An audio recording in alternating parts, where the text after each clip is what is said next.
14 yaşında yatdı, 46 yaşında oyandı. Oknunun Yatan Gözəlinin sirli hekayəsi. 1876-cı ildə cəmi 14 yaşı olarkən dərin yuxuya getdiyi iddia edilən İsveçli Karolina Olsson 32 il sonra gözlərini açaraq tibb tarixinin ən müəmmalı hadisələrindən birinin baş qəhrəmanına çevrildi. İsveçin Oknu bölgəsində 5 uşaqlı ailənin yeganə qızı kimi dünyaya gələn Karolinanın həyatının ilk 14 ili yaşıtlarından fərqlənmirdi. Lakin adi günlərin birində məktəbdən qayıdarkən yıxılıb başını yerə vurdu. Evə gəlib vəziyyəti ailəsinə bildirsə də, qısa müddət sonra özünü yaxşı hiss etməyə başladı. Bir müddət sonra isə məktəbdən güclü diş ağrısı və üzü şişmiş vəziyyətdə evə qayıtdı.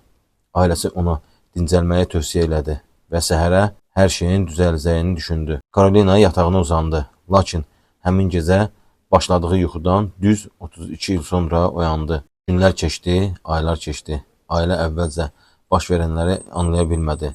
Daha sonra isə ümidsizliyə qapıldı. Karolina yuxuya getdikdən 6 il sonra onu həkimə apardılar. Həkimlər elektrik cərəyanı tətbiq etsələr də qız oyanmadı. Bu hal həmin dövrədək yuxu pozuntuları ilə bağlı məlum olan bütün tibb bilgilərə zidd idi. Həkimlər onun demensiya ilə əlaqəli iflic keçirmiş ola biləcəyini ehtimal etsələr də bunu heç vaxt sübut edə bilmədilər. Vaxt keçdikcə ailə vəziyyətlə barışdı. Anası hər gün ona şəkərli süd içirirdi. Maraqlıdır ki, Karolina başqa qidaları qəbul etməsə də orqanizmi şəkərli südü mənimsəyirdi. Daha qəribəsi isə illərlə hərəkətsiz qalmasına baxmayaraq nə arıqlayır, nə də saçları və dırnaqları uzanırdı. Müşahidələr göstərirdi ki, Karolina tamamilə reaksiyasız deyildi. O, ətrafında baş verən hadisələrə bəzən kiçik mimikalarla cavab verir, hətta qardaşının ölümündən sonra günlərlə göz yaşları axıdırdı. 1905-ci ildə Karolinaya 29 il qulluq edən anası vəfat etdi. Ona baxmaq üçün ailə evə xidmətçi tutdu. Cəmi 3 il sonra isə heç kimin gözləmədiyi hadisə baş verdi. 1908-ci il aprelin 3-də xidmətçi Karolinanın otağından səs eşitdi.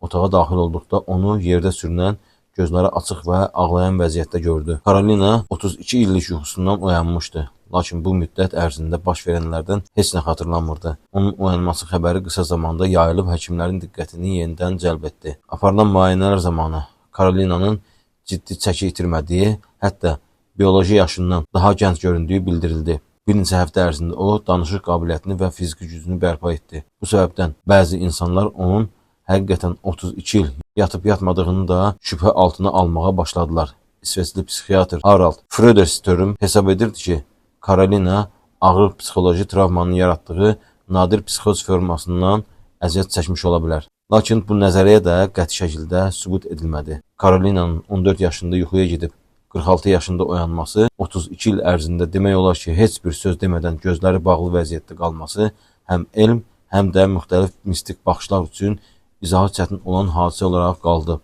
Onun haqqında çoxsaylı nəzəriyyələr irəli sürüldü, lakin heç biri bu sirri tamam aydınlaşdıra bilmədi. Karolina oyandıqdan sonra daha 42 il sağlam həyat sürdü və 5 aprel 1950-ci ildə 88 yaşında vəfat etdi. Həyatının 88 ilinin 32 ili müəmmalı yuxuda keçdiyi üçün o, tarixə Oknunun Yatan Gözəli kimi düşdü. Bu hadisə isə tibb ədəbiyyatında Karolina Olsson hadisəsi adı ilə bu gün də dünyanın ən sirli tibb hadisələrindən biri kimi hesab olunur.